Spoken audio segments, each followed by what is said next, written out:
Correspondent Janet Shamlian is taking a hike to a remote and most uncommon workspace. In the high desert of West Texas, there's a trail dodging cactus. This is the easy way up. No signs or guideposts here, just the crunch of gravel underfoot, and above, a wide open sky. But for those in the know, like Matt Walter. So how long does it take? 40 minutes. Okay. This is the journey to a local legend. This is the last little hurdle. Last little hurdle, and of course you can see the desk. Look at this vista. It's become known as the desk on Hancock Hill. Locals call it simply the desk, an unlikely landmark in the city of Alpine that's been holding court for more than 45 years. The first time that I came up was January 1986, and it was cold, there was snow on the ground. Matt Walter has been making the trek to see it almost as long, an amateur photographer documenting the changes. I didn't know about the desk then. That was before the signage. And I just kind of like, oh my gosh, this is so cool. Have you ever been up here alone and just sort of had a moment where kind of more introspective?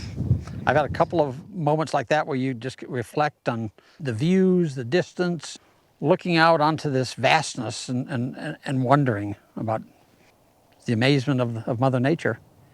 The desk isn't much to look at. It could have come from any classroom, weathered by weather and covered in graffiti. But when seated at it and looking out over the desert, you feel changed. It's very therapeutic. You can clear your mind and really just get some stuff out if you need to. What may be more remarkable than the feeling it inspires is how it came to be. So it was your uncle that initially dragged it up there. Mm-hmm. Is he just that kind of guy? He is that kind of guy. He is he's a wild man, and he's got a lot of energy. Tony Curry is the nephew of Jim Kitchen, who in the late 1970s was a student at nearby Sul Ross State University. He wanted a place to study with a view, so with a couple of classmates, they hauled it up, planting it at the top, like a flag on a new frontier. This desk size is probably a little bit bigger than the one my uncle took up originally. This one is so beautiful. Curry showed us one of the earlier desks. They're now swapped out every decade or so as the elements and visitors take a toll. Oh, there's several. Several notebooks.